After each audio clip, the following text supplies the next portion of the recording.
हत्ती आणि यमराज धार्मिक कथा. जय श्री गणेश. जय श्री गणेश. मित्रांनो, आज आपण ऐकणार आहोत एक प्राचीन धार्मिक कथा जी सांगते की श्रद्धा, प्रार्थना आणि भक्तीच्या शक्तीसमोर मृत्यूसुद्धा नतमस्तक होते. ही आहे हत्ती आणि यमराज यांची अद्भुत कथा. एक फक्त हत्तीची कथा सुरू होते. एकेकाळी घनदाट जंगलात एक सुंदर हत्ती राहत होता. तो अतिशय निरागस आणि देवभक्त होता. दर सकाळी तो नदीत स्नान करून कमळ तोडून परमेश्वराला अर्पण करायचा.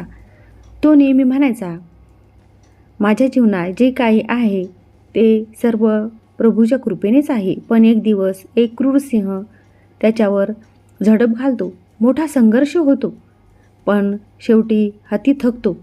तो नदीच्या काठी पडतो आणि स्वर्गाकडे पाहत म्हणतो, प्रभू, आता माझं आयुष्य संपतंय का? भाग 2.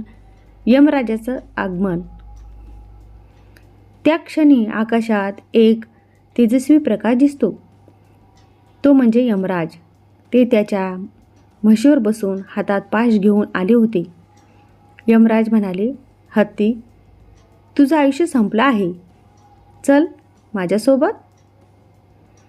हत्ती शांतपणे म्हणाला, यमराज, मी दररोज भगवान विष्णूची उपासना केली. जर माझी भक्ती खरी असेल तर माझ्या प्रभूने मला या संकटातून वाचवावे. भाग 3. परमेश्वराचा चमत्कार. हत्तीने आपली सोंड वर करून मनोभावे उच्चारले, ओम नमो भगवते वासुदेवाय. आणि त्या क्षणी आकाशातून एक तेजस्वी प्रकाश खाली उतरला. भगवान विष्णू स्वतः गरुडावर आरूढ होऊन प्रकट झाले. ते म्हणाले, यमराज, हा माझा परमभक्त आहे. याचं आयुष्य अजून संपलेलं नाही. त्याची भक्ती खरी आहे, म्हणून याला जीवदान मिळो. यमराज नम्रपणे म्हणाले, प्रभू, भक्तीसमोर मृत्यूसुद्धा काहीच नाही.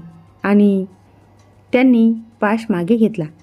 त्या क्षणी हत्ती पुन्हा जिवंत झाला आणि तो आनंदाने आपल्या प्रभूच्या चरणी नमला. भाग 4. कथा समाप्त व शिकवण. त्या दिवसानंतर हत्तीने आणखी श्रद्धेने भगवानाची उपासना केली. त्याने सर्व प्राण्यांना सांगितलं, जीवनात भक्ती, विश्वास आणि प्रार्थना असली तर कोणतीही शक्ती तुम्हाला पराभूत करू शकत नाही. शिकवण. Moral of the story. 1. भक्तीची शक्ती अमर आहे. 2. देवावरचा विश्वास मृत्यूसुद्धा हरवू शकतो. 3. संकटातही देवाचं नामस्मरण कधीही सोडू नका.